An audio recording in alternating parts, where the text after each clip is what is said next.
Bienvenidas, compañeras, compañeros, a esta nueva emisión de Alternativas.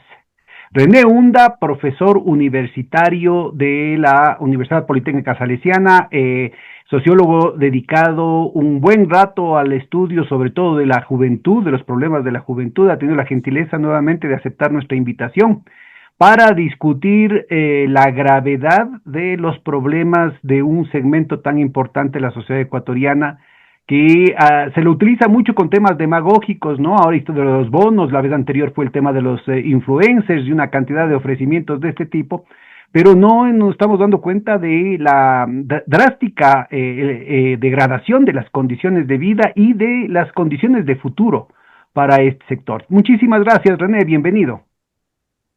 Muchas gracias, Pedro, por tu gentil invitación y un cordial saludo a tu audiencia. A las órdenes para conversar lo que propongas. Bueno, empecemos por una apreciación general. ¿Cómo ves vos y la manipulación política que se está haciendo de la juventud, de un lado, desde el lado de la oferta y desde el lado de la demanda? ¿Cómo ves vos la actitud de los jóvenes en general, ¿no es cierto?, frente a estos desafíos políticos que se están presentando?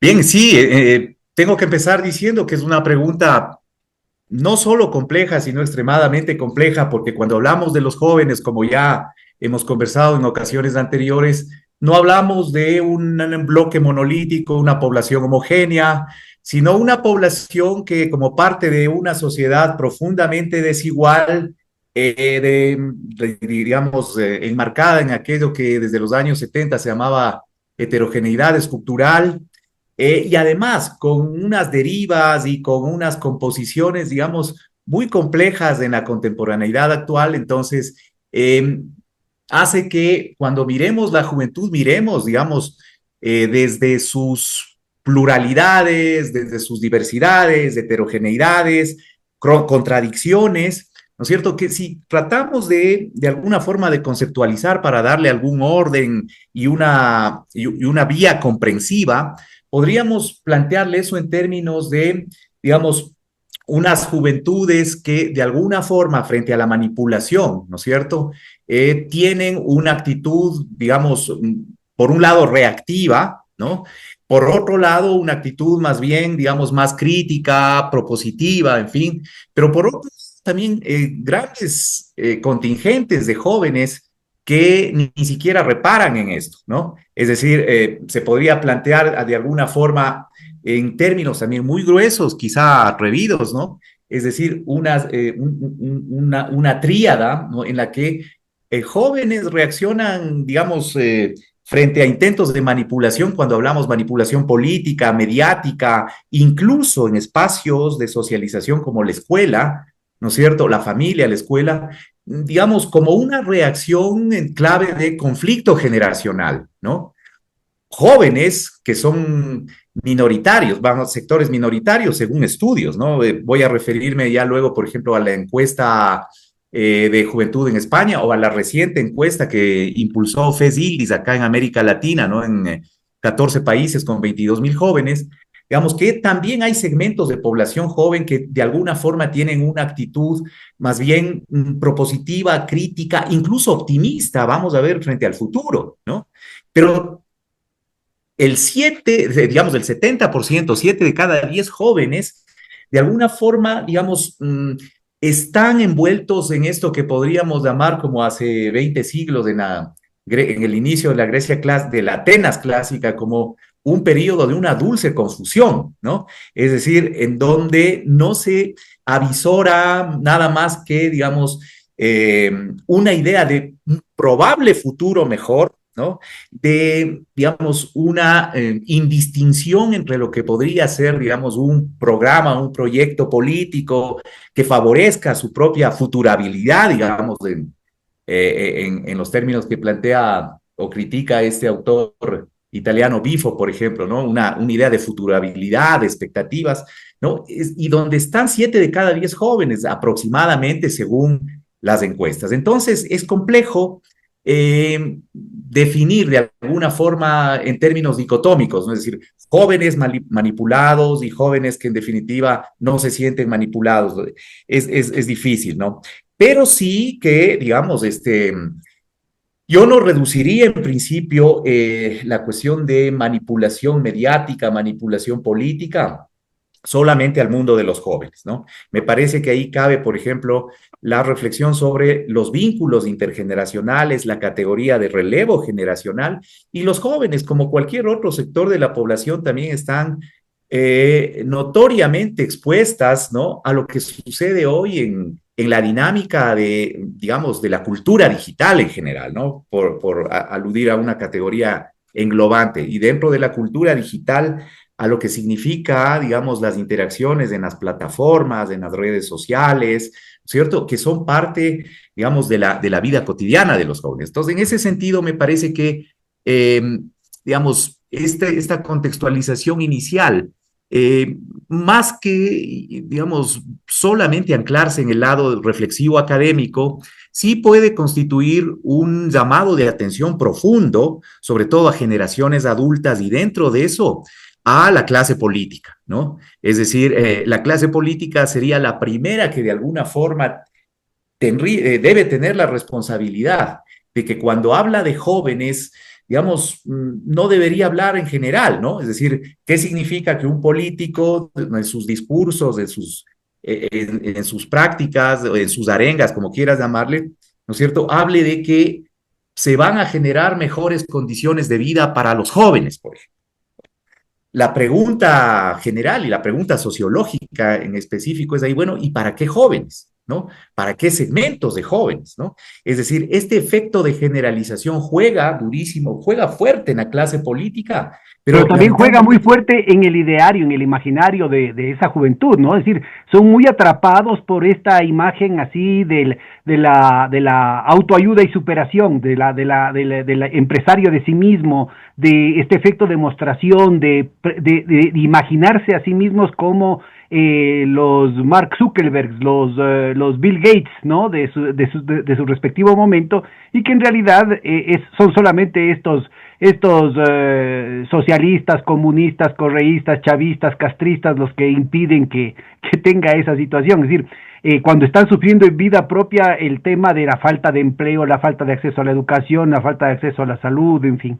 Yo no sé si es que pudiéramos dar un par de pasos atrás y esa presentación que me estabas mostrando antes de empezar la grabación, podríamos darle el marco general y en torno a eso vamos desmenuzando la pregunta para ir ubicando por qué esta respuesta que estás dando, ¿no? Ok, ok, Pedro, sí, mientras, mientras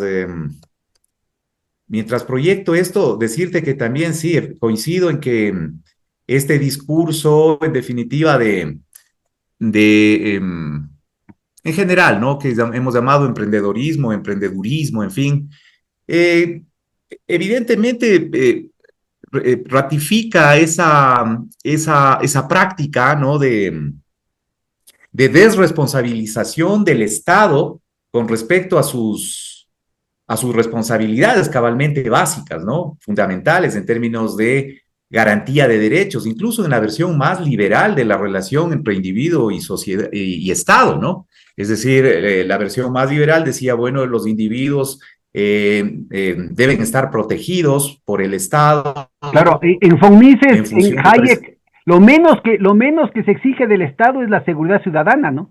Y ahora Fíjate, aquí estos criollos, ¿no es cierto?, dicen, que cada cual compre sus armas y cada cual se encargue de matar a la gente, ¿no? bueno, estamos llegando a situaciones que no eran previsibles hace 10, 15 años, o sea, que no imaginábamos, ¿no es cierto?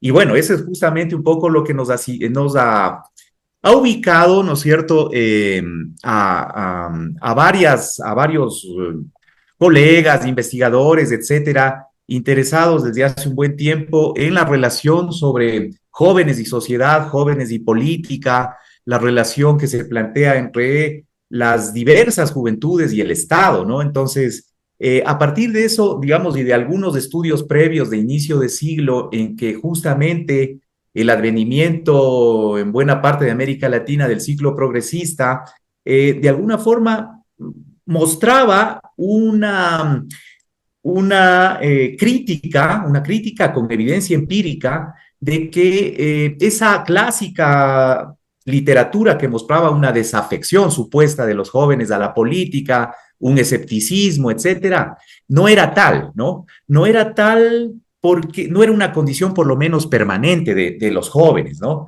Sino que mucho dependía de los contextos sociopolíticos, de las reconfiguraciones estatales, de un conjunto de también de incentivos de orden subjetivo, ¿no?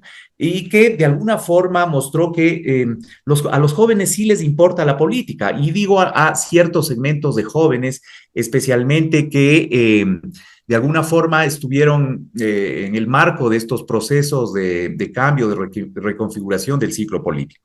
Ahora, Pero, digamos, esas sigue, sigue. mismas condiciones iniciales nos mostraron que a medida que la disputa política, ¿no? El campo de disputa entre, digamos, las políticas de recuperación de lo público, de redistribución, etcétera, redistribución de la riqueza, etcétera, mostraba también cómo desde quienes se sentían de alguna forma perjudicados por este cambio de ciclo, es decir, las derechas o el espectro de las derechas, hablando en términos político-ideológicos, o si quieres tú, de las élites empresariales, financieras, en términos más de dimensión económica, empezaban, digamos, de alguna forma a sacar las garras, por decirlo de alguna forma, ¿no? Es decir, me acuerdo que ahí 2009, 2010, el sociólogo brasilero Emir Sader decía, bueno, las derechas están agazapadas y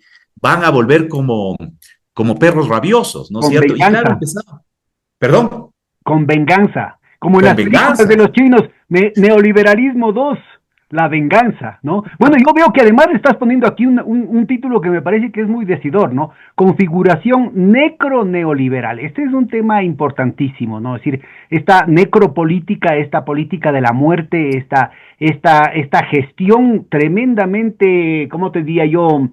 No te escuché bien, Regresiva. parece que hay una falla en la señal, Pedro. ¿Sí? ¿Qué pasó? Te, Adelante. Sí, concretamente esta categoría de necroneoliberal tiene al menos dos o tres fuentes, digamos, en términos tanto conceptuales, teóricos como empíricos, ¿no? Y en el caso ecuatoriano, tiene que ver con, digamos, el giro neoliberal que se produce en 2017 y 2018, sobre todo con el gobierno de Lenín Moreno, en que de alguna forma los paquetes de ley, ¿no? Son tres o cuatro paquetes importantes en ese gobierno, eh, definitivamente nos ponen en el andarivel neoliberal que se había experimentado entre los años 80 y sobre todo 90 en el país, pero de forma cada vez más nítida, más notoria, con Más de una extremista, característica. ¿no? Más de extremista, además. Sí, yo no creo que ha habido un neoliberalismo, ni el neoliberalismo de Pinochet llegaba y de Videla llegaban a los extremos que está cumpliendo ahora, sobre todo Lazo, Novoa, Lazo y de en menor medida Moreno. Exacto, entonces nos ponen esa línea de básicamente las tres dinámicas fuertes que se imprimieron en América Latina, ¿no? La desregulación, mercado financiero, etcétera, la privatización de lo público y la llamada, digamos, el eufemismo de flexibilización laboral, ¿no? Que sabemos a las claras que significa precarización de las condiciones de trabajo, laborales, etcétera, pero con un aditamento que es, digamos, el toque que empieza a llamarse seguritario, ¿no? Expresado, por ejemplo, en un estado de excepción permanente o cada vez más persistente, y sobre todo, digamos, con una creciente militarización de la sociedad, es decir, una seguritización militarizada tanto del Estado como de la sociedad. El ingrediente que acá nos permite hablar de lo necro tiene que ver con, digamos, cómo el Ecuador se convierte en tan poco tiempo en una especie de laboratorio en donde la muerte, ¿no? La muerte física, la muerte digamos, artera, sistemática, especialmente frente a un abandono estatal, y no solamente abandono estatal, sino a una acción del Estado contra determinados sectores de la sociedad, aquellos que eufemísticamente se les llama sectores vulnerables, ¿no? Sobre todo población que vive en condiciones de precarización creciente, etcétera, ¿cierto? Empieza a ser blanco de estos ataques, empieza a ser, en definitiva, el objetivo en términos militares de lo que ha venido sucediendo, ¿no es cierto? De lo que ha venido sucediendo, sobre todo en términos Yo de te que pondría ese una nota al pie de abandono, página, René, en porque términos... yo te pondría una nota al pie de página porque estos objetivos militares, sobre todo sobre los jóvenes, incluyen tareas culturales y psicológicas, ¿no? De operativos psicológicos, de guerra psicológica, que yo creo que es muy importante detectar. Yo diría como una novedad frente a lo que fue el neoliberalismo de un Febres Cordero, por ejemplo, de un Sixto Durán Ballén, ¿no? Exacto, es que ese es el diferencial, Pedro. Mira, cuando entremos un poco al tema ya más de la composición subjetiva de esta implantación del terror, del miedo, ¿no? De la fobopolítica, entonces ahí vemos que se constituyen nuevas vías de explicación de lo que sucede en el Ecuador, especialmente 2021 hasta acá 2018 como un antecedente fuerte en la reimplantación de un neoliberalismo agresivo.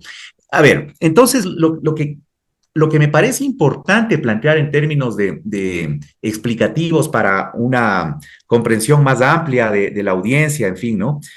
Mira, es que este neoliberalismo, esta segunda ola neoliberal, recoge las agendas principales del neoliberalismo de los 80, 90, etcétera, pero incluye estos ingredientes que lo caracterizan como tal. Me refiero a que, por ejemplo, la categoría de neoliberalismo autoritario parece que a las claras se muestra insuficiente, ¿no?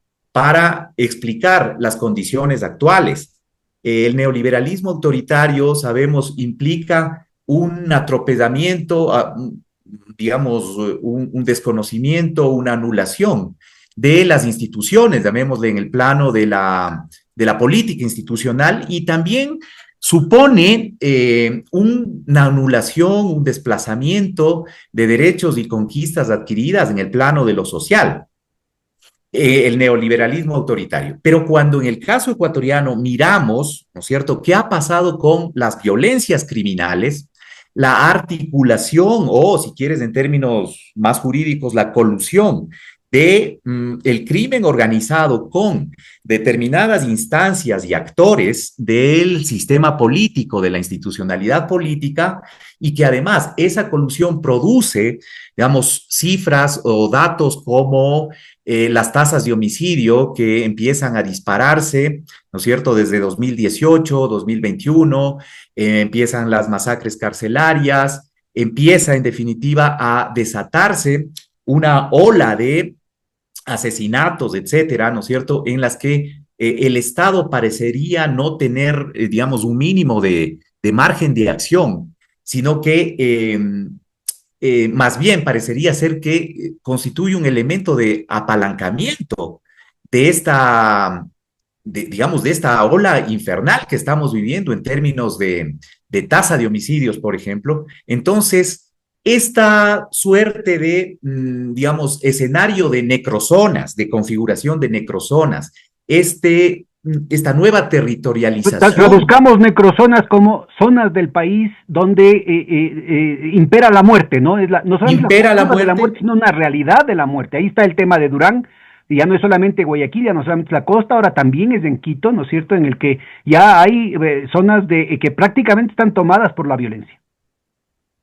Totalmente. Entonces, esta cuestión de lo necro, como bien señalabas, sí tiene su origen inevitablemente en Aquil Membe, ¿no es cierto?, de la necropolítica, en fin, pero que fue pensada para otro tipo de realidades y estados, ¿ok?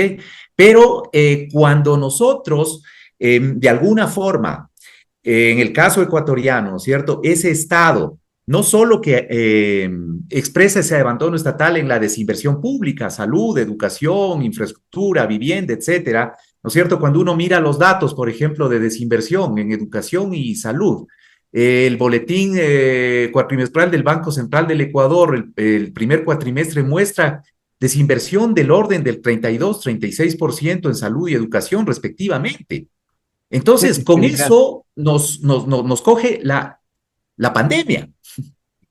Entonces, fíjate, ya el escenario de pandemia mismo nos muestra estos atisbos de lo necro. El Estado decide quién vive, quién muere, ¿no? Es decir, y a través de una acción gubernativa que no solamente ¿Quién en vive, definitiva, quién muere, quién se vacuna, quién no, no? fíjate, es que son hechos, digamos, hay una evidencia empírica tan contundente como, digamos, espantosa, ¿no? Entonces, quién Y ahí vive, fueron quién decenas muere. de miles de muertes. Y yo no he visto ningún solo estudio. La academia no se ha movilizado en ese sentido. Ni un solo estudio. Decenas de miles de muertes que pudieron haber sido evitadas. Y se puede hacer cualquier comparación cuantitativa con los vecinos, con Colombia, con Perú, en una proporción a la población. Se podría hacer cualquier otro caso de una economía de tamaño similar en otras latitudes.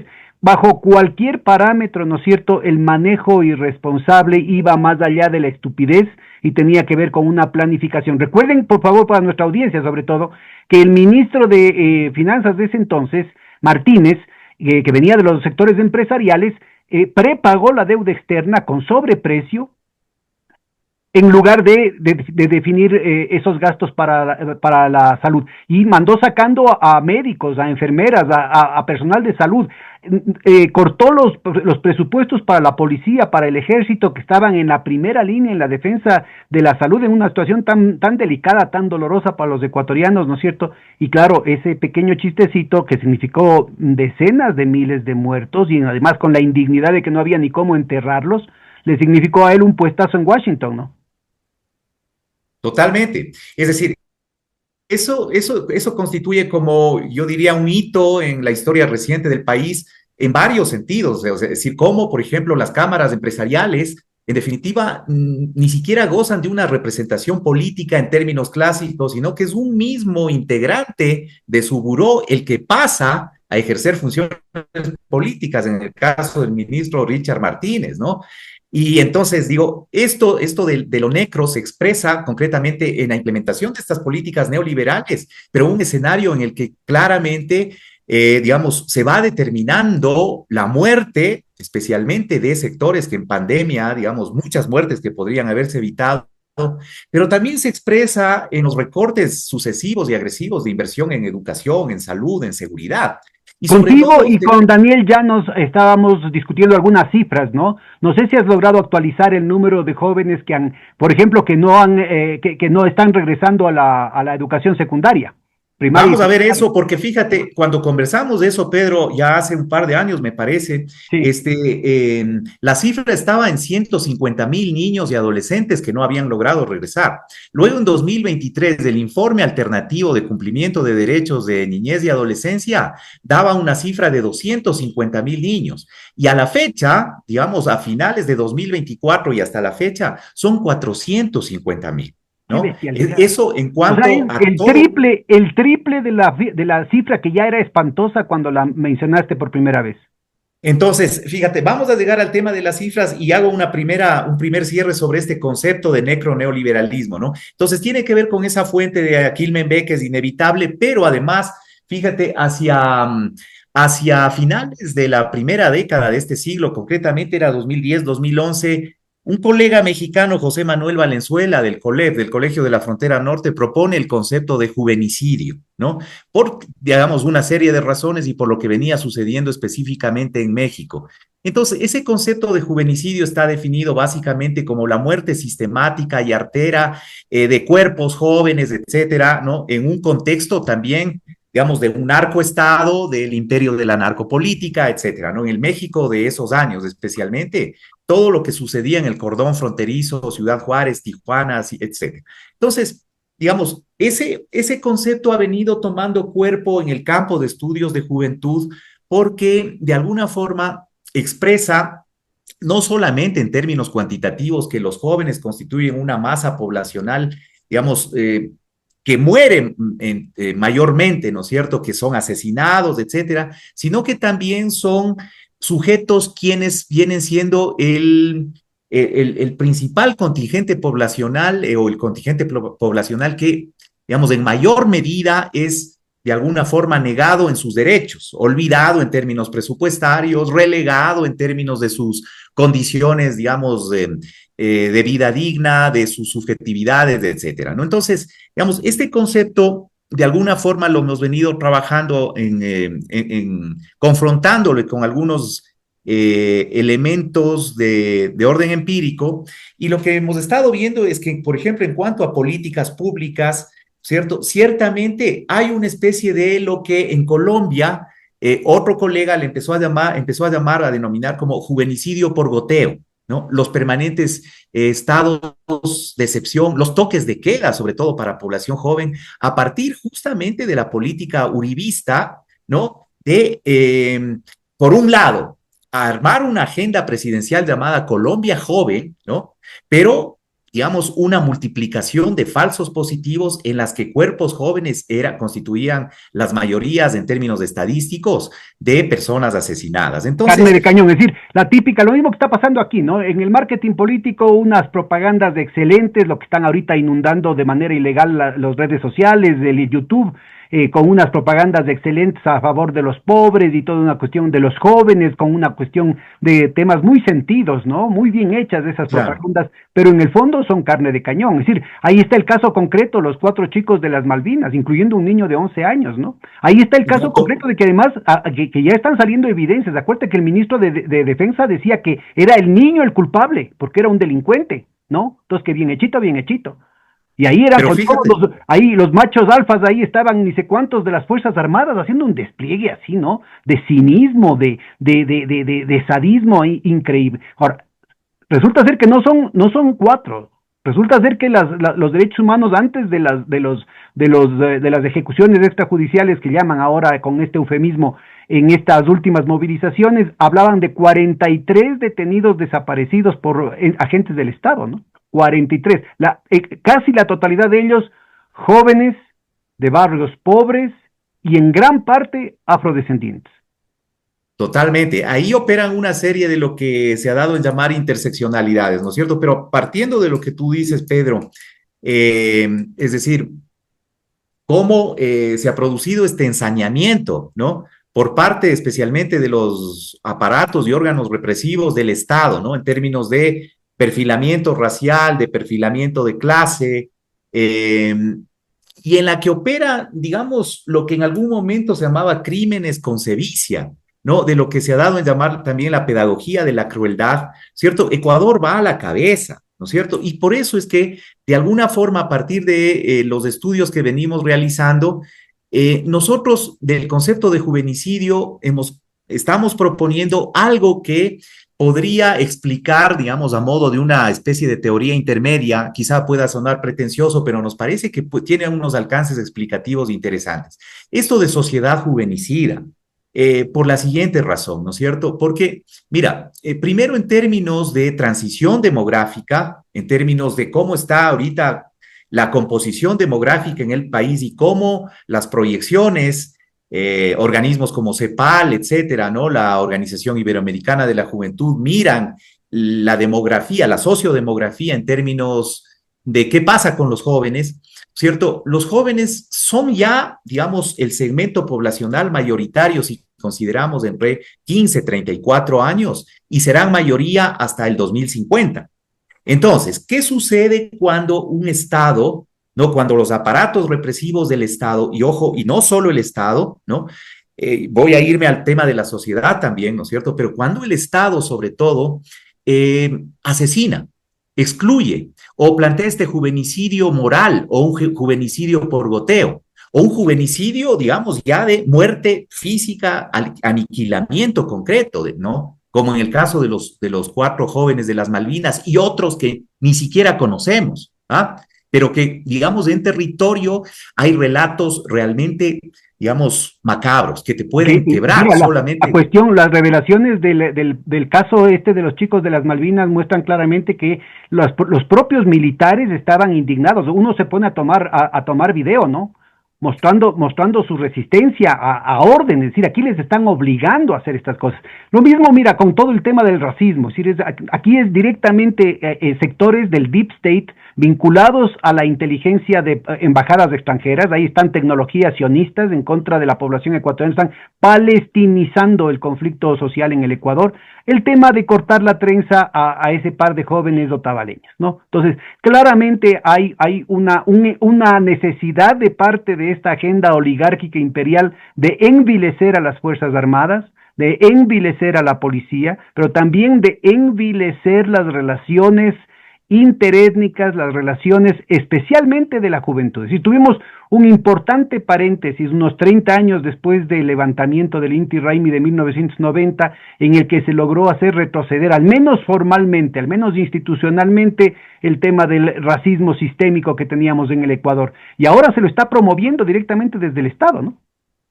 Totalmente. Entonces, eso es lo que tú dices constituye esta, digamos, la argamasa de esta categoría de sociedad juvenicida que, sí, digamos, se actúa así contra población joven, no es que solamente, quienes sufren son los jóvenes, sino que esto en términos de composición demográfica de la sociedad, ¿no es cierto? Es decir, de generaciones de jóvenes que se supone van a ser quienes sostengan a la sociedad en términos, digamos, productivos o en términos de servicios, ¿no?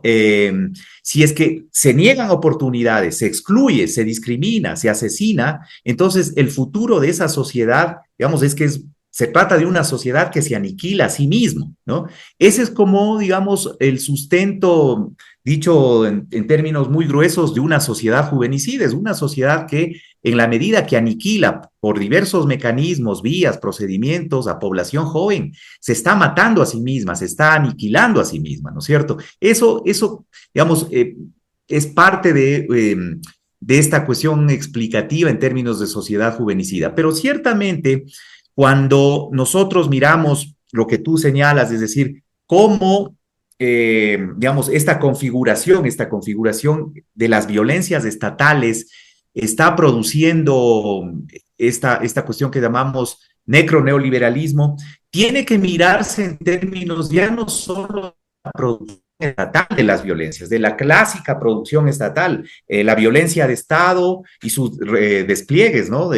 A través de aparatos represivos, sino que estamos viendo que este mismo neoliberalismo, este avance del neoliberalismo, estas configuraciones neoliberales, están produciendo en la sociedad, en distintos segmentos de la sociedad, y sobre todo que se expresa a través de redes sociales, de la subjetividad social en distintos ámbitos, está produciendo una suerte de aprobación, de aceptación, de legitimación de este tipo de violencias estatales, ¿no es cierto? Cuando uno, por ejemplo, mira qué dicen las redes y cuando hemos trabajado con distintos grupos de jóvenes, desde espacios universitarios a espacios de organizaciones juveniles, digamos, es tremendamente impactante cerciorarse que segmentos de jóvenes, ¿cierto? Dicen, bueno, el Estado debe actuar así contra estos criminales. El Estado, bueno, debe protegernos y los militares deben protegernos de jóvenes que, digamos, como en los 4 de las Malvinas, luego en su adolescencia, en su juventud, cuando sean adultos, van a ser seguramente criminales, maleantes, integrantes de GDOs. Entonces, fíjate, esa producción de violencias, ¿no? Que estaba básicamente enfocada en el Estado, en las miradas más clásicas, se transforma en una producción socioestatal que de alguna forma se retroalimenta, ¿no? Que ya es en el Entonces, vecino, en la vecina, ¿no? Inclusive pueden ser los propios sectores populares, inclusive a propósito de eso que está de moda entre los académicos de la interseccionalidad, pueden ser inclusive gente afrodescendiente, ¿no? En las mismas condiciones socioeconómicas y culturales de discriminación, de desempleo, de explotación, de opresión, ¿no es cierto? Que se convierten en verdugos de sus propios hermanos, ¿no? totalmente. Y entonces, Que en fíjate, el tema aspiracional más bien les resulta tremendamente evocadora y atractiva la imagen de una Diana Salazar, independientemente de todas sus actitudes que desprestigian inclusive a esa etnia, ¿no? A la lucha de los pueblos afro en el Ecuador.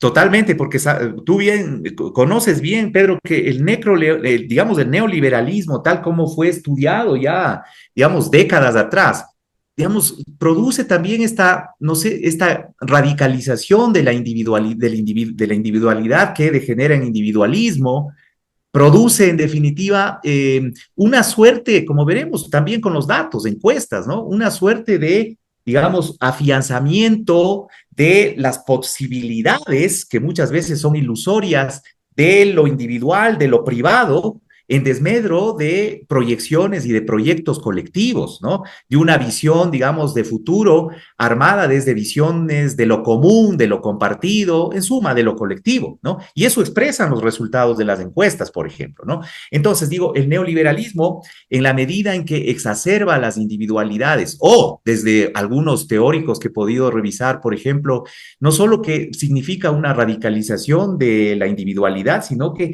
plantea otro tipo de individualidad, una individualidad gobernada y regida desde la lógica del mercado, una lógica absolutamente mercantilizada, ¿no? Que pierde las referencias incluso en el Estado clásico, en las garantías, en los derechos, en instituciones, en definitiva, referentes como la universidad y la educación, el conocimiento, ¿no? Entonces, fruto de ello es que también florecen, digamos, estas cuestiones de iniciativas individuales, la gerencia de sí mismo, todo ese cuento, en definitiva, de que todo depende de ti, todo está en ti, esfuérzate y triunfarás, etcétera, ¿no es cierto? Y con una enorme desresponsabilización, no solo de el Estado en términos abstractos, sino de la institucionalidad, ¿no? Pública, la institucionalidad social. Y eso opera, digamos, como uno de los elementos que nos permite entender el asunto de un neoliberalismo autoritario, pero que, repito, me parece que queda como muy limitado si es que no consideramos en el caso ecuatoriano esta generación de necrozonas, ¿no? Que viene de estos estudios de juvenicidio y que nosotros estamos proponiendo como sociedad juvenicida, digamos, no creemos que solamente los jóvenes son aquí quienes constituyen el blanco de esta lógica represiva nueva, ¿no es cierto?, militarizada, sino que es la sociedad en su conjunto, ¿no? Es la sociedad. Si bien los jóvenes constituyen, como tú dices, carne de cañón, sobre todo jóvenes de sectores populares, jóvenes, en definitiva, empobrecidos, jóvenes que se debaten día a día entre la vida y la muerte, jóvenes que en los testimonios que recogemos dicen, no, yo prefiero, digamos, 2 meses o 20 minutos de gloria y de fama a 2 años o a 20 Lo años o a cual les una hace vida. tremendamente vulnerables a los cantos de sirenas de esa contracultura narco, ¿no? Del tema delincuencial. Totalmente. Sí, sí, entonces, O sea, el sistema no les brinda opciones, solo les significa no solamente frustraciones, sino discriminación, violencia, maltrato, humillación. Y por otro lado aparece ese horizonte de supuesto heroísmo acompañado por los canales comerciales con telenovelas que ensalzan el tema narco, con cumbias, con vallenatos, con reggaetones, con raps que ensalzan el tema narco, ¿no es cierto? Y al mismo tiempo le empujas a la gente, ¿no es cierto?, en términos de que no tiene nada para comer, es decir, tienes ahí la posibilidad de sacarse la lotería dando un golpe o con un buen pago por sicariato, y entonces hay importantes segmentos de esa juventud a la que se le está culturalmente, psicológicamente empujando a ser parte de la violencia. correcto, pero fíjate lo que hemos podido constatar también en esta investigación en Esmeraldas, en Guayas, ¿no? Y en barrios como Bastión Popular, en Sociovivienda 2, en Monte Sinaí, en Esmeraldas, en Santa Marta 2, 5 de junio. Fíjate, es que si bien es cierto que juega un papel, tiene un peso específico el tema de las redes, todo eso que llamábamos de esfera mediática o ahora cultura digital, fíjate, son las propias condiciones de precariedad, es decir, la materialidad objetiva, es decir, desde los propios hogares se produce de alguna forma una suerte de impulso hacia, digamos, esa integración a estas formas criminales. Es decir, cuando, por ejemplo, ¿qué pasa cuando papá o mamá le dicen, especialmente mamás, ¿no? Esmeraldas son prácticamente madres solteras, ¿no? La zona de Santa Marta 2, etcétera, ¿no? Le dicen, bueno, 3, 4 hijos, entonces, bueno, miren, miren cómo están allá otros jóvenes, les vi que estaban bien vestidos, ¿no? O sea, con buena cachina, te dicen, oh, miren, parece que tienen billete, ellos que hacen, hay una especie como de inducción, ¿no es cierto? Que muchas Sí. veces no es explícita, a, digamos, lanzarse, integrarse, digamos, a estos circuitos de violencia criminal. ¿No? Por un lado, pero por otro lado está la misma socialización entre pares, ¿no? Es decir, bueno, ¿qué hacemos? ¿Cómo nos defendemos? ¿Cómo en definitiva, no sé, dejamos de tener 25 centavos a la semana, fíjate, ¿no? Que a nosotros nos parece inimaginable, o podríamos tener $20 a la semana. Esa es una diferencia, digamos, abismal, Y que ¿no? te Que das se cuenta, ¿no? plantea. O sea, el tema de, porque de pronto en esos $20 se va una vida, ¿no? Entonces yo sí creo que es muy importante, además ubicar, aquí estás presentando una información, esa información estadística que habíamos adelantado hace un momentito, hablas de 450,000 a nivel nacional, pero el momento en que te pones a desglosar por estas zonas, estas necrozonas a las que haces referencia, el porcentaje de la población joven que está siendo objeto de esta negligencia estatal es muchísimo más alto, ¿no? Y más aún Totalmente. cuando aquí estás hablando de que puede haber un subregistro de 250,000, o sea que estaríamos hablando de 700,000 jóvenes que están fuera del sistema escolar, que han abandonado el sistema escolar. Mira, hay un subregistro impresionante, ¿no? Primero porque parte de toda esta, de lo que mencionaba al inicio, de todo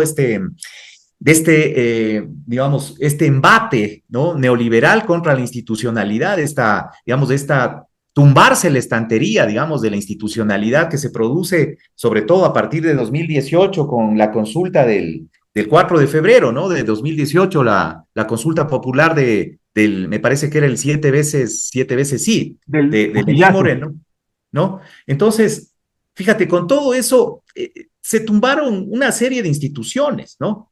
Es decir, empresas del disco duro de la planificación en el país que era Semplades, ¿no? Entre otras, el Ministerio de Justicia, Derechos, que era, digamos, cuya función principal, si no única, era el control del sistema carcelario, por ejemplo, ¿no? Entonces, digo, toda esta cuestión que forma parte del embate neoliberal actual, ¿no es cierto?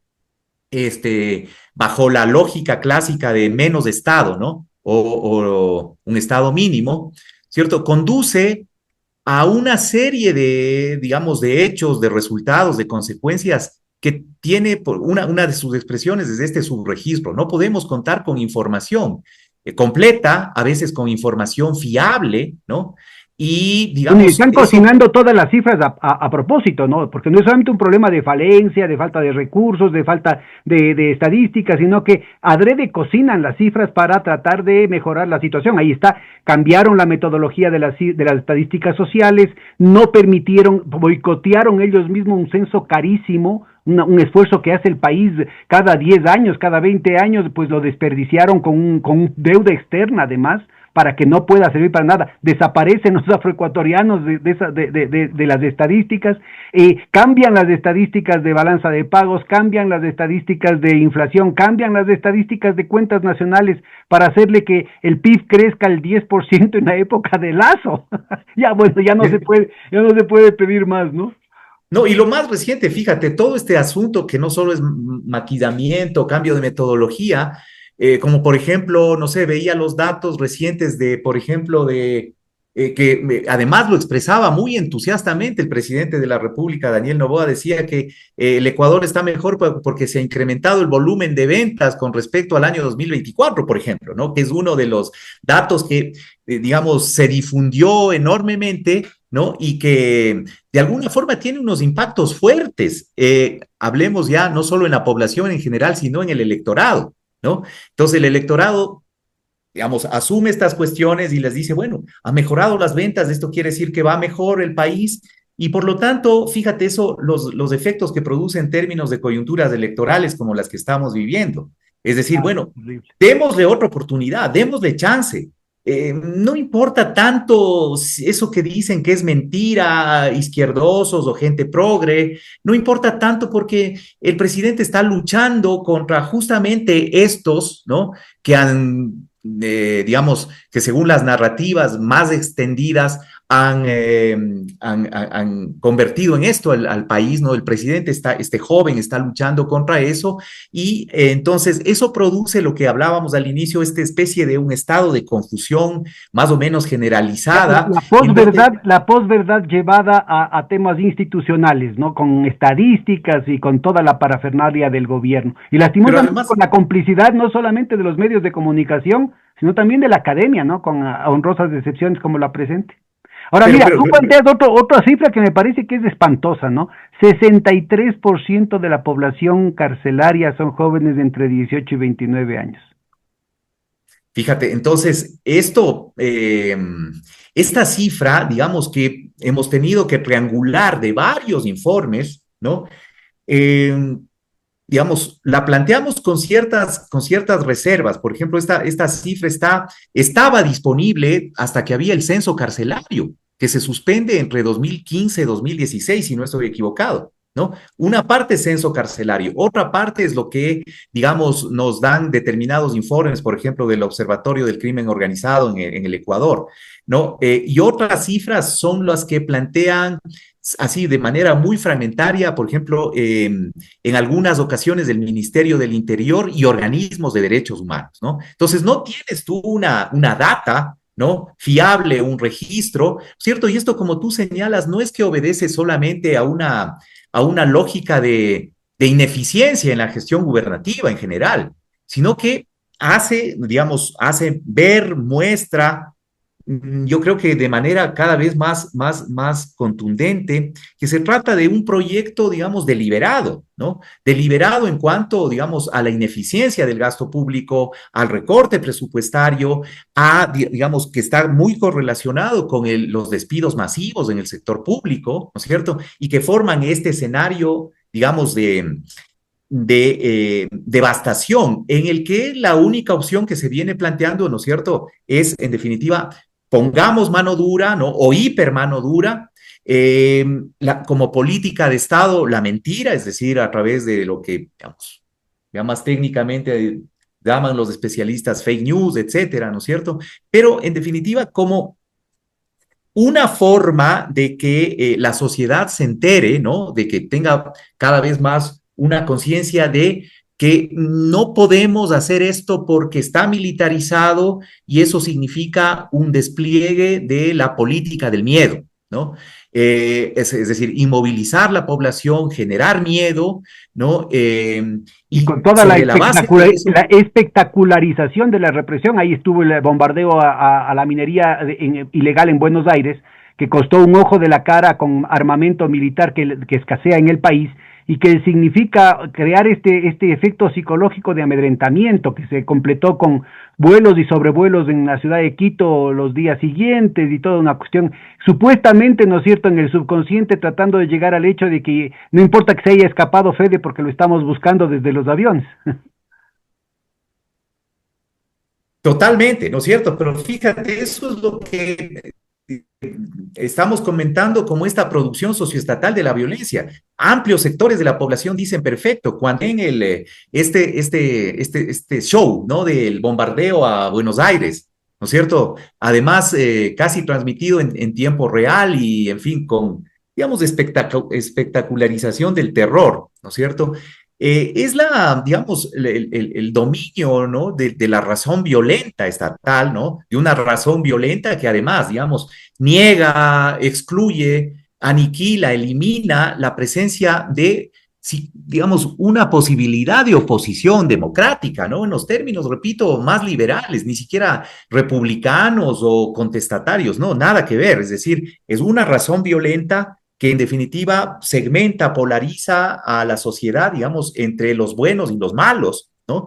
Y entonces esto, digo, tiene una retroalimentación por lo que se puede apreciar, ¿no? Habrá que ver, digamos, habrá también que utilizar y mirar, por ejemplo, las percepciones de distintos segmentos de la sociedad en torno, por ejemplo, a la confianza en la política, a las actitudes que tienen hacia la democracia, ¿no es cierto? Pero esos mismos datos también refuerzan esto de que la sociedad o amplios segmentos de la sociedad están legitimando el uso de la fuerza y la criminalización, sobre todo de sectores vulnerables. Pedro, no sé si me escuchas. Sí, sigue nomás. Perfecto. Estoy Entonces, mira, privilegiando tu imagen.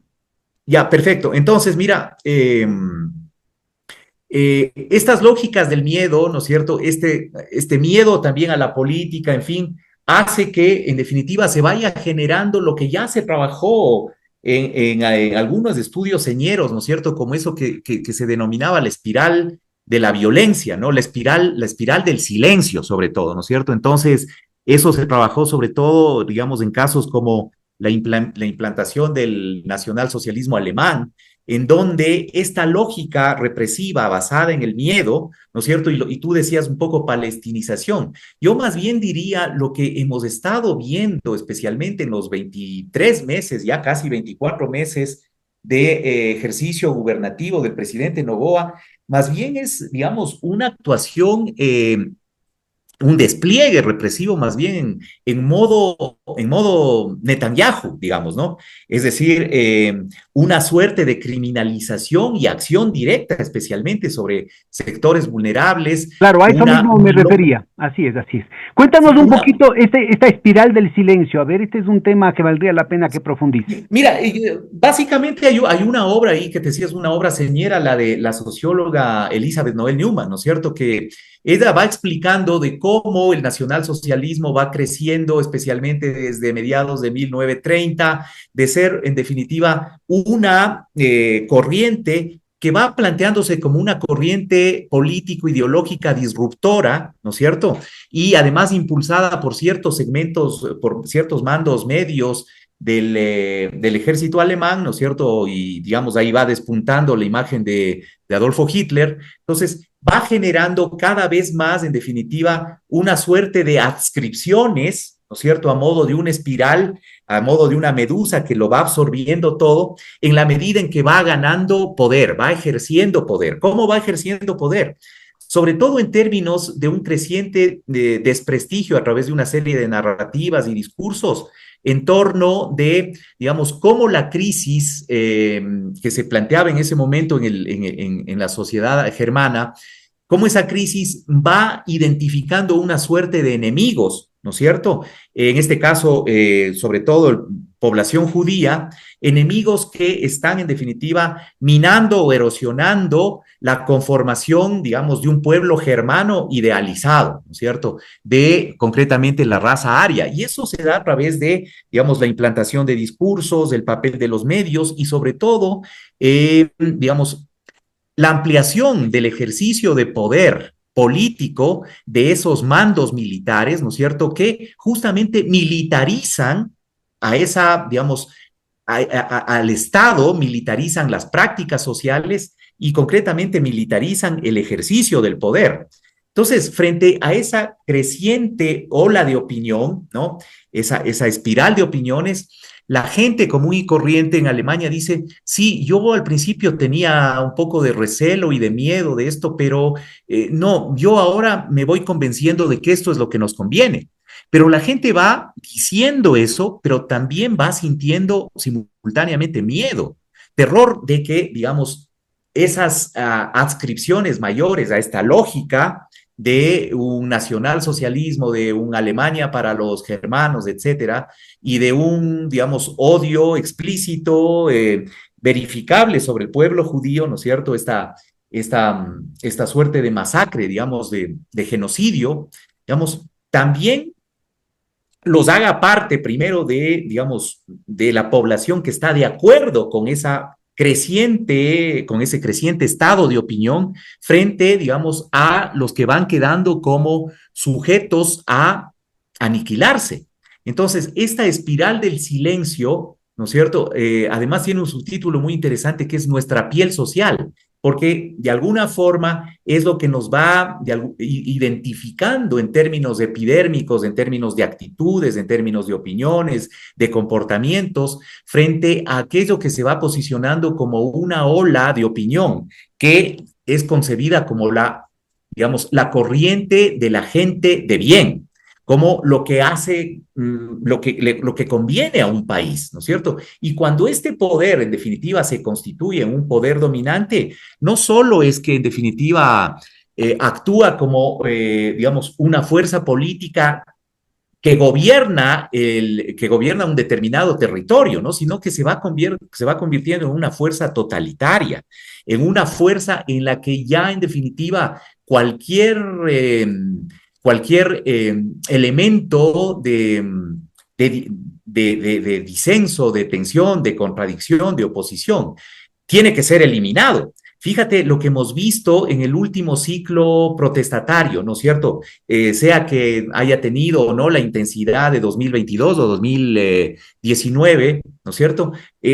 Lo que hemos constatado, una de las características es que el gobierno de Noboa, ¿no es cierto?, a través de sus aparatos represivos, no soporta, no entiende, no consiente un mínimo de asociatividad ciudadana, ¿no? Es que, por ejemplo, lo que ha sucedido en las movilizaciones de los domingos, aquí en la zona del Ejido, o la que vino el 12 Además, en la zona de del Ejido octubre pasado. iba a haber una celebración religiosa ecuménica, ¿no?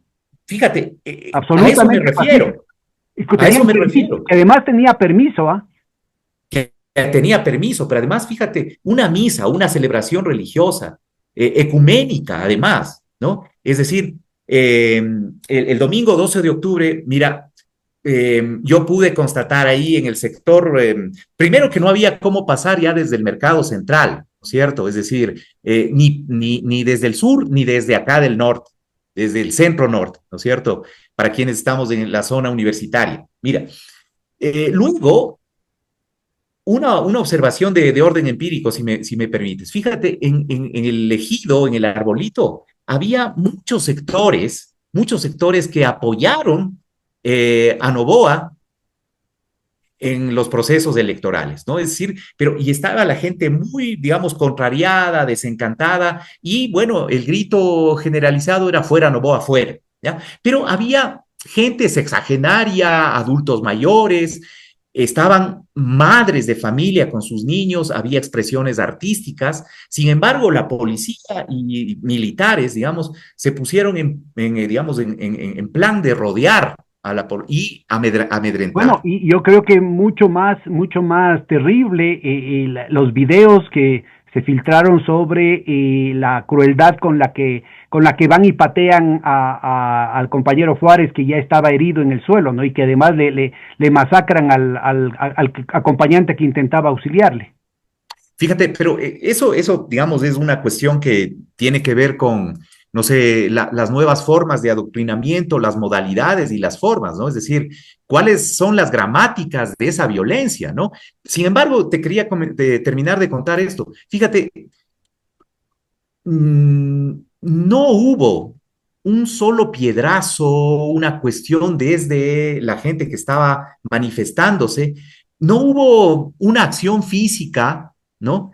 Que desate, digamos, tal nivel de locura por parte de la policía, sobre todo que empieza a botar bombas y todo, y la 6 de diciembre, en definitiva, prácticamente hasta Loredana en un lapso de 10 minutos, ¿no? Es decir, porque claro, un poco uno lo que se explica es que las razones de que hayan actuado así es que ya ha pasado mucho tiempo, que siempre sabes en este especie de ritual, ¿no? De la acción protestataria, hay un tiempo que esperan, se agota un poco determinado tipo de repertorios y la policía actúa. Pero fíjate, siempre había, digamos, al menos una pedrada o al menos un cuerpo a cuerpo de, digamos, de las fuerzas en contienda, pero esta vez no pasó eso, sino que intempestivamente empezaron a botar bombas y bombas al cuerpo, etcétera, y claro, fíjate, eso es una muestra de cómo en definitiva están actuando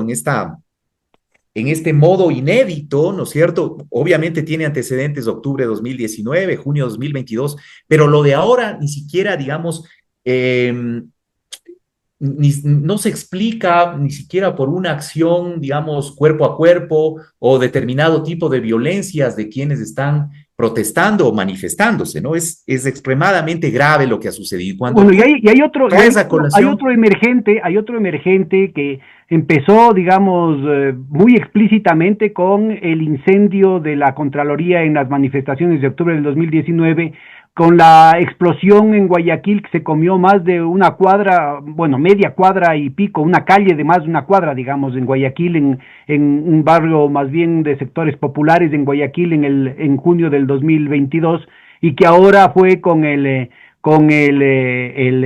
atentado del Porsche de la familia de la corporación Novoa, ¿no? Entonces yo creo que ahí claramente se está ubicando el hecho de que estamos entrando a esta, por eso me parece muy apropiado este nombre de necroneoliberalismo, porque se está incluyendo estos ataques de falsa bandera que forman parte de este repertorio de la represión, de esta guerra psicológica en contra de su propio pueblo, al que están involucrando a las fuerzas armadas, a las fuerzas militares, a las fuerzas policiales, como parte de una agenda, insisto, con tecnologías sionistas de represión, una agenda de degradación, de envilecimiento, de ocupación de su propio país, de ocupación de su propio pueblo y de su conversión de Policía Nacional, de Fuerzas Armadas Nacionales, en guardia somocista, en guardia pretoriana del dictador. Entonces yo creo que es muy importante esto que estás mencionando, porque esto está enmarcando lo que son las primeras experiencias de una juventud que está abriendo los ojos a la política, que ya no es solamente el hecho de que entra en una actitud, digamos, de escepticismo, de frustración con respecto a la política, sino que se terminan sumándose también, aprobando y alimentando esa necropolítica. Sí, y bueno, esto tiene un correlato, digamos, en términos de, digamos, una cierta esperanza, ¿no? Porque en este escenario, digamos, creería que eh, una vía nada recomendable sería, digamos, apagar la luz y vámonos, ¿no? Es decir, me parece que justamente es cuando, por ejemplo, en los espacios académicos, universitarios, que ciertamente comparto lo que dijiste antes, hay un gran déficit, no solo en términos de generación de estudios, de análisis, ¿no? Un poco más rigurosos, etcétera, y sobre todo persistentes, continuados, sostenibles, longitudinales, sino sobre todo en términos de una necesidad de explicación de los escenarios de miedo y de terror, digamos, ¿no? Especialmente que están sintiendo los sectores más desposeídos. Coincido eso, digo, pero hay una posibilidad, una cierta posibilidad, hay ciertas luces que creo que también los datos nos proporcionan. Si tú miras, por ejemplo, ¿qué sucede con la información del Latino Barómetro 2024, ¿no? Que a propósito, el título es Una democracia resiliente, ¿no? Es decir, luego prácticamente de 15 años, existe como un ligero repunte en unos países más, en otros menos, de, digamos, ciertas actitudes de apoyo y de confianza a la democracia, ¿no? Pues de cierta, digamos, ciertos mm, indicadores que muestran que la gente de alguna forma vuelve a confiar en la democracia. Digamos eso, por lo menos en términos En de el estos agregado de la estudios América cuantitativos. Latina, pero en el caso del Ecuador Sí, creo que la cosa empeora. claro.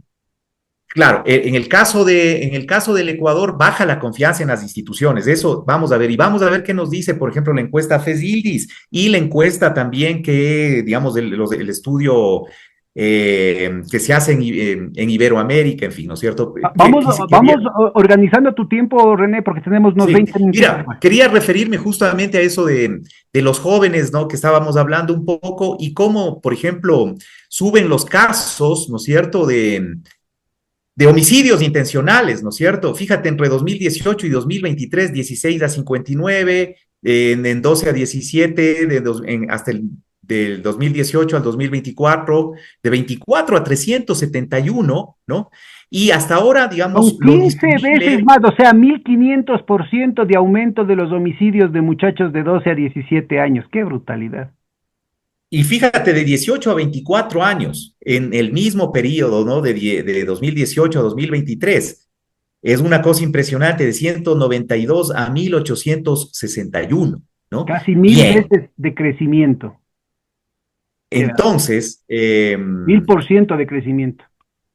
1000%. Pero bueno, entonces, fíjate, ¿qué ha pasado frente a esto? Frente a este escenario, digamos, en el que los vemos que cuerpos jóvenes son los sectores que con mayor agudeza experimentan esta forma neoliberal, este necroneoliberalismo, ¿cierto? Lo que hemos visto en el país, digamos, quisiera referirme brevemente a esto, es decir, ¿qué ha pasado con el campo de las llamadas resistencias, ¿no? La resistencia social, cómo se expresa esa resistencia, ¿no es cierto? Y aquí un poco está planteado un resumen de lo que se vivió, sobre todo en el contexto de Moreno a Lazo. Hay una profundización del estado de crisis, sobre todo, pero no de una crisis solamente económica, sino que aquí, como hemos visto, hay una crisis institucional, una crisis política, y sobre todo empieza a expresarse la crisis social en términos digamos, de esta nueva configuración de este tejido societal muy atravesado por la violencia criminal, ¿no? Es decir, como, digamos, formas de supervivencia, como formas también de subsistencia económica, pero que además empujan a la población joven a, digamos, a estas prácticas, ¿no es cierto? Y esto en el marco, digamos, de lo que sucedió entre el gobierno de Moreno y Lazo, fundamentalmente, digamos, mirado desde cómo el país vuelve, digamos, a esas condiciones de dependencia oprobiosa, ¿no? Sobre todo a través del recetario del Fondo Monetario, ¿no es cierto? Es decir, eso, de alguna forma, como, digamos, parte de las explicaciones estructurales, ¿no es cierto?, que suceden sobre todo en el periodo Moreno y Lazo y que también contigo, Pedro, en alguna ocasión conversamos a través digamos, una serie debates, ¿no es cierto? Entonces, cuando nosotros miramos un poco qué los tres grandes momentos de resistencia, vistos un poco desde la acción protestataria, sobre todo, poco la explicación que proponemos era que frente a la llamada descorreización, ¿no es cierto?, y a la persecución, etcétera, que los nuevos actores gubernativos, Moreno y Lazo, proponen, digamos, se genera una especie de espacio vacío y que justamente, digamos, asume la CONAIE, ¿cierto?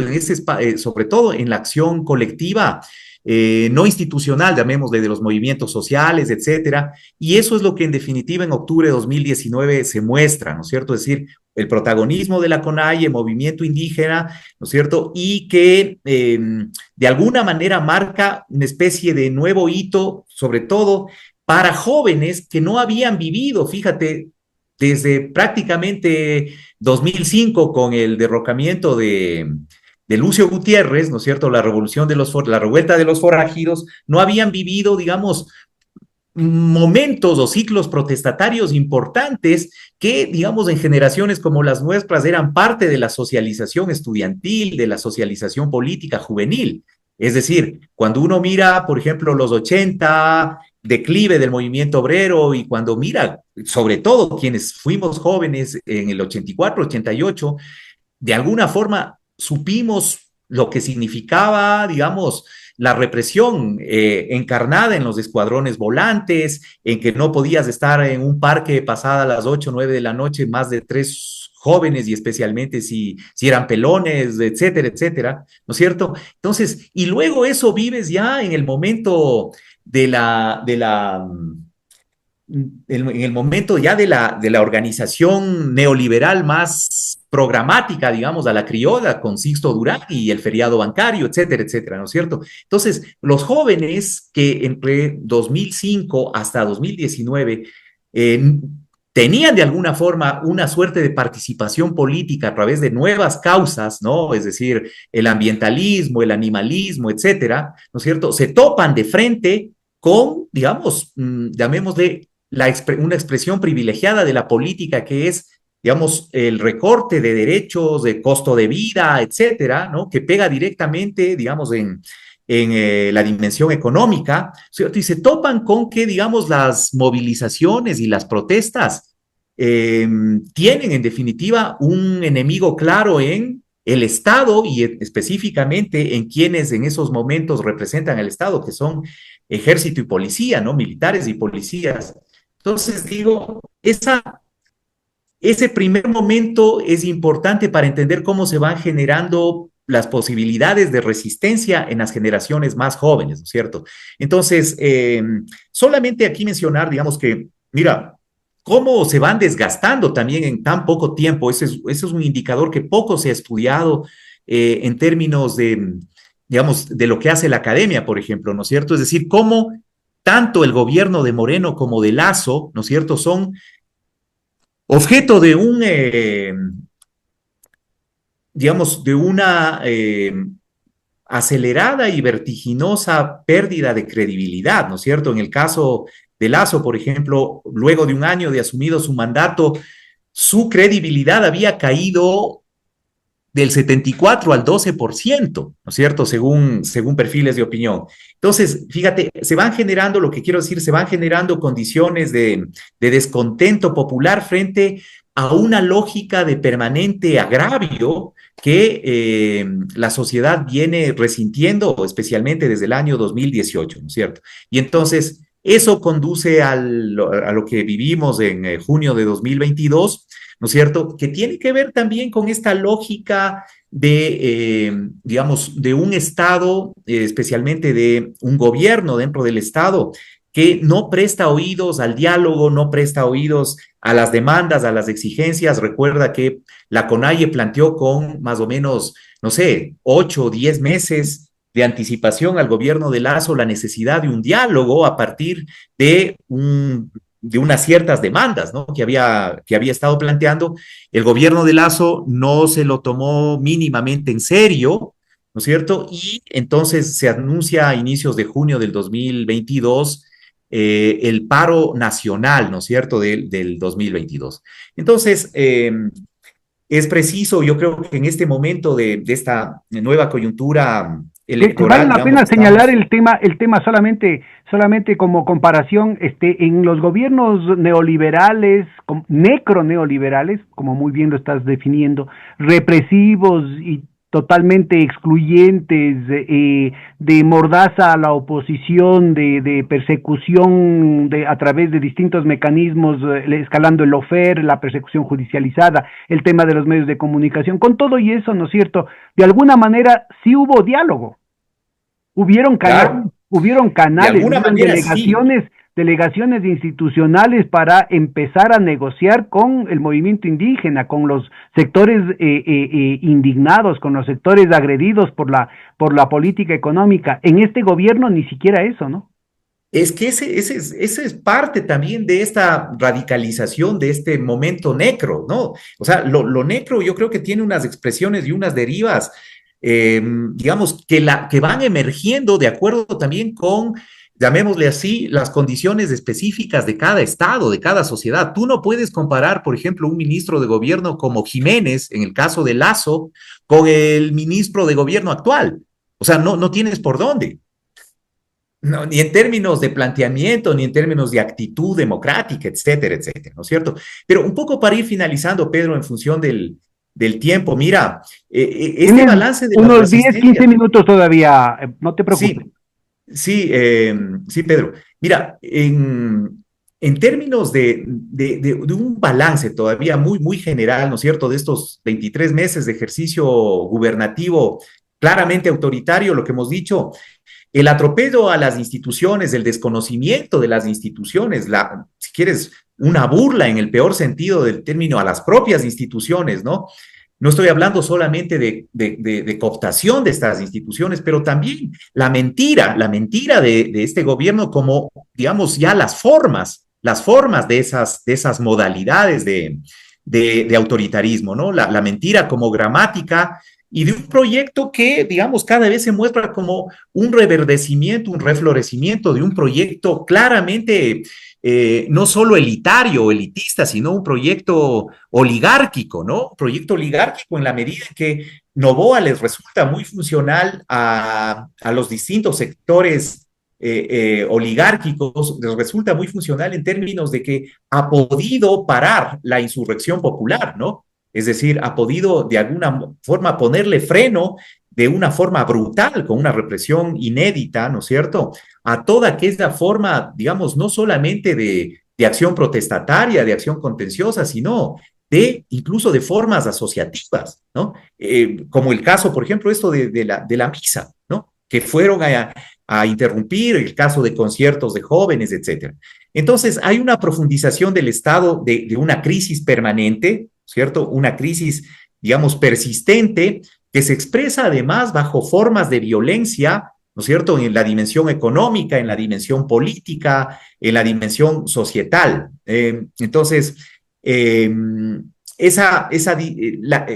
lo que experimentamos, digamos, amplios sectores de la sociedad como un sentimiento de agravio, perdón, y que da lugar a la movilización reciente, ¿no es cierto? Este paro nacional que se declaró indefinido, etcétera, que convocó la CONAIE, ¿no es cierto? Y que, digamos, repitió la vieja fórmula ajuste, criminalización y represión, pero con características que ya has mencionado, que hemos mencionado en esta conversación, con unas características de, digamos, represión digamos, toma de territorio digamos, en sus propias localidades, ¿no? Si el caso de Otavalo es, digamos, un caso, digamos, yo diría inédito, ¿cierto? De un poco la actuación modo Netanyahu, ¿no es cierto? Es decir, cómo las propias fuerzas seguritarias del Estado van, incursionan, se meten en las casas, asesinan, ¿no es cierto? Y lo que mencionabas hace un momento, ¿no es cierto? Esa imagen tan dolorosa, emblemáticamente dolorosa, del asesinato de Efraín Fueres, ¿no? Es una cuestión, digamos, atroz, ¿no? Donde se expresa esta categoría de lo negro. ¿Qué nos da, digamos, qué nos permite, digamos, este paneo que hemos hecho a modo de cierre, como para reflexionar acerca de las experiencias y percepciones de la población joven? Mira, de acuerdo con la encuesta que impulsó FESILDIS, ¿no es cierto?, a nivel latinoamericano, me parece un trabajo súper interesante y además muy necesario, ¿no es cierto? Están los resultados y hay que analizarlos, y eso implica una reflexión colectiva, ¿no es cierto? Una reflexión en la academia, una reflexión en organizaciones sociales, tiene varios componentes. Una de las cuestiones es acerca de una de las primeras dimensiones que levanta esa encuesta en términos de data, es acerca de las condiciones de vida de juventudes. Yo aquí, digamos, resumo 3 o 4 cosas que me parecen relevantes como para pensar la cuestión de los jóvenes en no solo la coyuntura política, sino en el proceso político.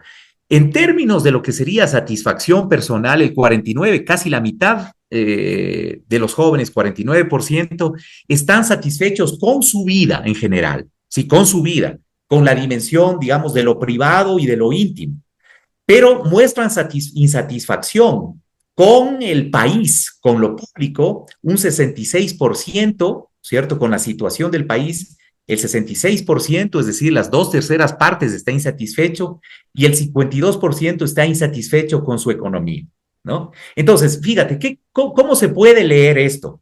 Hay digamos, una suerte de, digamos, autocomplacencia individual, ¿no es cierto?, que está muy vinculado a eso que vimos con las características o las consecuencias del modelo neoliberal, ¿cierto?, en términos de individualismo, pero con lo público, ¿no es cierto?, hay alto nivel de insatisfacción, lo cual significa, o lo cual implica más bien preguntarse acerca de la posibilidad o viabilidad de los proyectos colectivos, ¿no? Es decir, y también de alguna forma explica esa tendencia hacia priorizar emprendimientos individuales, las dificultades que implica lo asociativo, lo colectivo, ¿no es cierto? Eso nos muestra esa satisfacción con lo personal y satisfacción con lo público. Y fíjate, y también esto es aparentemente paradojal, cuando vemos las expectativas de futuro, ¿no? Un 85% cree que su futuro será mucho mejor. Ojo, Pero Pedro, y ellos se tiene un creen que a correlato la con el vuelta de la latino. esquina van a ser tan millonarios como Novoa. Fíjate, entonces, esto es, yo digo, aparentemente paradojal. Para mí aquí, Lo único que hay que esperar es que cierren los hospitales del Seguro Social y que ellos inmediatamente van a ser tan millonarios como Novoa. Eso es lo que se creen. ¿Qué pasó? Pues mira, hay un correlato con el latino barómetro en cierto modo, ojo. Ojo, eso no hay ¿En que qué desechar. sentido? ¿En qué sentido? En el sentido de expectativas de futuro. Fíjate, y eso, por ejemplo, en casos como el argentino, ¿no? En que dice, sí, es que mira, bueno, sí, mi ley está haciendo esto, ya no tenemos, digamos, prestaciones en lo social, pero yo sé que el futuro va a estar mejor, ¿no?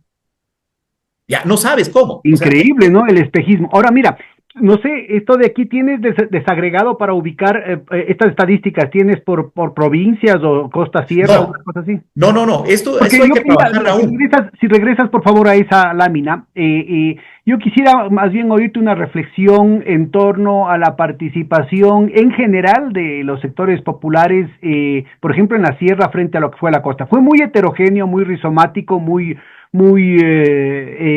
movido por condiciones locales.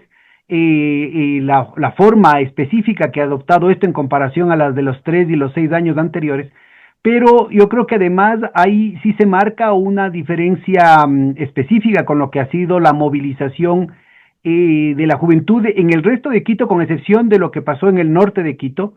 Bien en el norte de Quito hubo una mucha menor participación y sobre todo en Guayaquil y en la costa, ¿no? ¿Cómo entenderías vos esta situación? Ahora que ustedes como Politécnica Salesiana tienen también trabajo local en la costa, es decir, en Guayaquil, en Esmeraldas, ¿no? Tienen relación con gente de Durán. ¿Cómo vivieron esta situación? Y cuando además hay algunas encuestas que muestran que hubo una mala apreciación, es decir, hubo una actitud negativa ligada a toda esta promoción del racismo, al hecho de que el paro era indígena, ¿no? O sea, una cuestión un poco reactiva frente al peligro que significaba la movilización, el que se impida que la gente trabaje y esas cosas. ¿Cómo ves esta situación? Perdón, Pedro, se cortó un poco cuando justo mencionabas lo de participación. Es la participación te referías al A paro las último, movilizaciones, sí. ¿Y a cuál las fue movilizaciones, ya. el efecto ideológico, no? Porque las encuestas muestran de alguna manera, ¿no? Que, por ejemplo, en Quito, sectores que votaron por Novoa, como vos ya habías mencionado, había habido un deterioro de la imagen del gobierno, es decir, que había una relativa simpatía, una relativa empatía, aunque no solidaridad con las movilizaciones indígenas. En cambio, en la costa, en Guayaquil, Guayaquil. había una situación en la que había un aumento, una aprobación de la actitud del gobierno, yo creo que en buena parte por el procesamiento, la digestión de toda esta propaganda, toda esta instrumentalización racista del tema, ¿no? Señalando y satanizando las movilizaciones indígenas. Exacto. Mira, Pedro, dos o tres ideas ahí nada más para dejarlas planteadas, pero me parecen relevantes. Uno, evidentemente uno no puede analizar los efectos de la movilización y de un paro como este en términos de una contienda deportiva o de un partido de fútbol, ¿no? Ganaron o perdieron. No, eso lo sabemos, es decir, el asunto es un poco más complejo. Una segunda idea a partir de esta es que si bien las encuestas muestran, por ejemplo, este decrecimiento con respecto a la credibilidad o apoyo en general al presidente Noboa, ¿no es cierto? Y al gobierno de Noboa, se refuerza ese asunto en Guayaquil. Entonces, esto ya nos da pistas para entender primero de que, digamos, no solo es un asunto complejo, así en abstracto, sino que está de alguna forma revelando varias cosas. Primero, es decir, ese desencanto especialmente que expresan ciertas encuestas, ese desencanto de la ciudadanía en Quito, ¿no es cierto? Tiene que ver con, digamos, de alguna forma una cierta cercanía también al poder gubernamental, pero tiene que ver sobre todo con cómo varios sectores, especialmente que apoyaron a Noboa, que apoyaron sus propuestas y que se manejan sobre todo en clave anticorreísta, ¿no es cierto? Se han venido desencantando, ¿no es cierto? A tal punto que dicen, esto no es un asunto de correísmo o anticorreísmo, sino que más bien Noboa está traicionando y mintiendo, traicionando todo lo que prometió. Además hay antecedentes de, no sé, los apagones, hay mentiras en cuanto al IVA, ¿te acuerdas todo lo que dijo en que no iba a subir impuestos? En fin, la cadena de mentiras de Noboa, ¿no es cierto? Entonces, hay ese desencantamiento que se expresa sobre todo en Quito y que de alguna forma, digamos, da cuenta de cómo ciertos sectores, especialmente ilustrados, clases medias, ¿no es cierto? Porque no son todos, ¿no? Acá, por ejemplo, clases populares habrá que ver. Por ejemplo, cuando, ¿no es cierto?, hemos estado en algún tipo de reunión o asamblea con trabajadores, por ejemplo, ¿no? Eh, digamos, varios de esos trabajadores no organizados, que no están en centrales sindicales, en el Frente Unitario, etcétera, dicen, bueno, miren, Noboa es un tipo bien parado que supo frenar todo este caos, estos desbarajustes, no se tomaron Quito, la CONAIE no vino acá, no vino Leonidas Issa, por lo tanto es un presidente, es mi presidente y es un presidente bien parado que tiene pantalones, ¿no? Digamos, ojo, más allá de esos resultados. Sin embargo, ojo, yo creo que una tercera idea acá que es importante ponerla en debate, ponerla en discusión, es que no es tanto como se plantearon desde ciertos colegas, ciertas opiniones en términos de que Noboa saldrá así, en términos absolutos, fortalecido, ¿no? O sea, en términos generales, Noboa más bien yo creo que sale magullado y en algunos sectores y en algunos ámbitos seriamente magullado, ¿no? Es decir, esto mismo de las encuestas acá en Quito. ¿Qué pasa con relación, por ejemplo, a poblaciones justamente, ¿no? Imbabura, Otavalo, donde Azuay, ¿no? ganó, ¿no? Donde ganó, es En decir, Azuay y en el Austro también, muy en el importante. Austro, por ejemplo, ¿no es cierto? Entonces, ¿qué pasa con esas poblaciones? Ahí me parece que hay una fractura irreversible con Noboa y que a lo mejor puede expresarse en la consulta de este próximo domingo, ¿no es cierto? Y, eh, digamos, en esa medida yo creo que esto que está señalando responde también a este proceso ya no solo de una polarización dicotómica, ¿no es cierto?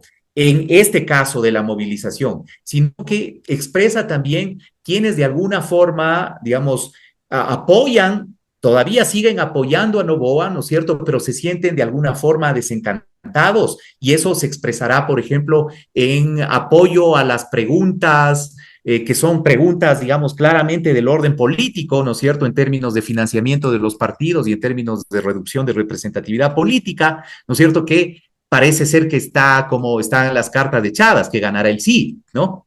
Pero a lo mejor en lo de de la constituyente, de la nueva constitución, eh, y en lo de las bases, a lo mejor generó distanciamientos. Bueno, Otro mira, sector de ¿cuál población. podría ser, a propósito de ese 85% que cree que su futuro será mejor, que me ha dejado a mí sonando los oídos, este, ¿cuál podría ser el efecto de la disonancia cognitiva con una realidad cotidiana en la que los jóvenes se enfrentan a una expectativa cada vez más angustiosa en términos de que o no encuentran empleo en el campo formal, en el campo asalariado, o cualquier emprendimiento sufre un horizonte de morbimortalidad, pongámosle así, tremendo, pues es decir, hay una situación en la que la mayoría de los pequeños y medianos productores están enfrentando ventas que no les alcanzan para cubrir los gastos del mes, ¿no? Mira, Pedro, acá es que ya hemos, o sea, una de esas expresiones de desencanto duro, digamos, de un nivel de intensidad fuerte, es que la gente se bote a la calle, ¿no es cierto? Es decir, cuando ya sucede eso, es porque la gente se las está jugando, ¿no? Es decir, eso es importante entender, ¿no es cierto? Es decir, eso no es que obedece a un estado de alteración súbita de la gente, sino que dice, ojo, no nos está avanzando para comer. Entonces, ahí miras los datos, por ejemplo, de 70, yo no sé, le escuché a un economista, no recuerdo ahora, pero decir que no solo es el 70% de la población la que está padeciendo en términos de, eh, de un indicador fuerte, espérate, se me va ahorita, eh, pero 53% de la población está en definitiva endeudándose para comer, Claro. ¿no? Y 70% de la población, en definitiva, está en condiciones de creciente precarización, ¿no? Por eso Y mismo cuando, es tan chocante las cifras que estás mostrando, ¿no? claro, pero fíjate, ahora, ¿qué sucede con los jóvenes? Yo Mira, creo que ahí sí, tal vez el problema es que los compañeros no están levantando la vista del teléfono celular y por eso no se dan cuenta en dónde están. bueno, Iba también a esos asuntos, pero yo creo que si hay cuestiones de índole, lo que clásicamente llamamos de una materialidad objetiva. Ojo, mira, también hay un proceso que hay que indagarlo más, pero que tenemos ciertos atisbos y señales más o menos o pistas interesantes en el sentido de que no solamente son conjeturas, sino hipótesis. Fíjate, de que se va normalizando y hasta naturalizando unas ciertas condiciones de precarización persistente. Es decir, ¿qué Ya, sucede ya son cuando, las por reglas ejemplo, del juego. exacto, cuando, por ejemplo, estudiantes de la Salesiana, donde yo trabajo, ¿no? Básicamente concentran quintiles 2 y mayoritariamente 3, ¿sí? ¿Qué sucede cuando conversas con los chicos y te dicen, bueno, sí, profe, sí está un poco más complicado, pero ya en mi casa comemos carne una vez cada 2 semanas? O te dicen, sabe, profe, yo sí estoy ahora ya trabajando, voy a llegar atrasado y voy a tener que salir antes. O te dice, profe, sí, en mi casa yo tengo que graduarme rápido, cuanto antes, para que mi hermano pueda volver a estudiar, porque él tuvo que parar en tercer semestre.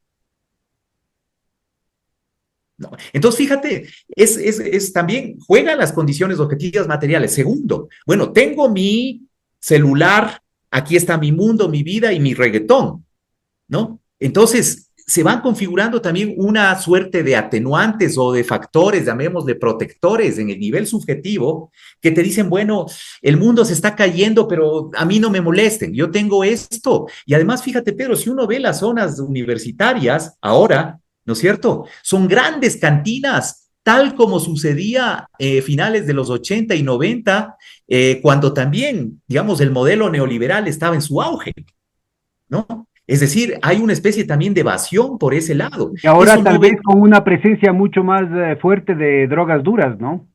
y químicos, drogas sintéticas, etcétera. Entonces, digamos, cuando nosotros hicimos un levantamiento de opiniones iniciales, por ejemplo, volvimos en este año, en enero, luego del asueto navideño, entonces hicimos con un grupo de profesores, psicología, de antropología, sociología, etcétera, una especie de levantamiento, un sondeo acerca de las percepciones de los jóvenes estudiantes acerca de los 4 de las Malvinas. Bueno, ahí quedamos prácticamente congelados porque, eh, digamos, 4 de cada 10 en promedio estudiantes decían, bueno, miren, para eso están los militares, para que nos den seguridad, ¿no? Y bueno, si estaban en la calle, eso, cuestiones de perfilamiento racial que ni siquiera quisiera reproducir aquí en este espacio, ¿no? Y esto Pero es ya te estudiantes de imaginarás la por dónde. Politécnica Salesiana. De la Salesiana, Quintiles 2-3. Y la otra cuestión es que, mira, bueno, yo, ¿sabes qué? Sí escuché eso, pero yo ni me he enterado, no, no quiero enterarme de eso, no, eso no es mi problema, ¿no? Entonces, fíjate, frente a eso, con todo el impulso, con todo, en definitiva, las luces, ¿no? Que te plantea el discurso del emprendimiento, del éxito, de que, digamos, lo que implican las corporalidades, etcétera, es un escenario extremadamente complejo en el que hay que, de alguna forma, ir desagregando algunos factores, algunos elementos como para poder, digamos, interpretar estos datos, ¿no? Es decir, el futuro será mucho mejor. Bueno, pero ¿cómo? ¿A condición de qué? ¿No? Y cuando un poco uno empieza a indagar en términos más de posicionamientos políticos, ideológicos, no es que solamente encuentra ese asunto de que, bueno, yo no sé qué es izquierda, qué es derecha, ¿no? Es que a mí me da igual las dos cosas, o en el mejor de los casos, izquierda y derecha son iguales, ¿no? Fíjate, o sea, como parte de las tendencias, no digo que sean así todos los jóvenes, ¿no? Claro. Pero son tendencias, digamos, que te marcan, en definitiva, son los formadores de tendencia, esos, ¿no? Los indicadores de tendencias dominantes, ¿no es cierto?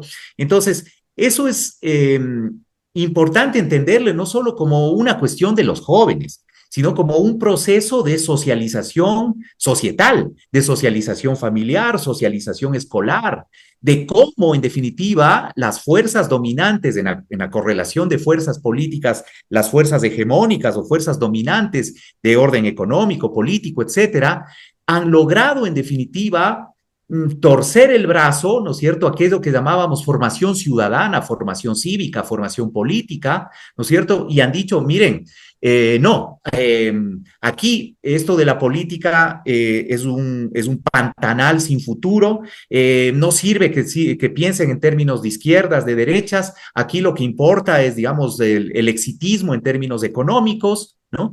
Y, digamos, eso es lo que se ha logrado imponer en gran medida, ¿no es cierto? René, Sin embargo, pese a René, eso, te corto aquí, hombre, porque nos quedamos con un montón de inquietudes muy importantes, comprometiéndote para más bien continuar la conversación en otro momento. Vos me dices cuándo, la próxima semana, la subsiguiente. Yo creo que estos temas no podemos apresurarlos, hay que seguirlos discutiendo. Aquí hay un gran desafío para las fuerzas progresistas, para las fuerzas humanistas, para las fuerzas decentes, pero sobre todo para la propia juventud, ¿no? Es decir, el despertar va a ser muy doloroso, muy doloroso. Así es con que yo mucho gusto. te agradezco en lo que va en esta hora y media, hemos tenido verdaderos golpes, han sido realidades muy duras las que se han planteado acá, y creo que es indispensable el continuar el debate. Tus reflexiones, tus aportes han sido cruciales, yo creo, para la reflexión y el debate de las compañeras y compañeros que nos ven. Te Muchas comprometo para la gracias. próxima, entonces. Pedro, querido, muchas gracias. Una sola cuestión. Te agradezco por el espacio, pero fíjate, lo que podríamos plantearle como una posible agenda se centra en dos puntos. Un poco esta cuestión esperanzadora en términos de su percepción sobre la democracia, vamos a decirlo así, y segundo, cuál es el papel en general de la educación, ¿no? Centrado sobre todo en los espacios universitarios, en educación en general, como uno de los espacios claves para repensar, digamos, aquello de lo colectivo, de la solidaridad, digamos, solidaridades, sobre todo entre sectores que, como tú dices bien, van a sentirse más temprano que tarde golpeados, desmirriados, excluidos y que de alguna forma, digamos, va a expresar aquello de tocar fondo. Yo personalmente creo que todavía no tocamos fondo en la relación que tengo con los estudiantes, repito, de sectores medios y sectores populares, ¿no? Es decir, parece ser que todavía ahí hay un margen considerable, o no sé qué tan considerable, pero hay un margen todavía, digamos, de algo peor que puede suceder, que se les puede venir, ¿no es cierto? Entonces, me parece que esta discusión sobre la educación y sobre las perspectivas y actitudes frente a la democracia pueden constituir elementos para seguir conversando. Te agradezco, Pedro, también. Muchas gracias, René. Hasta la próxima. Hasta la próxima.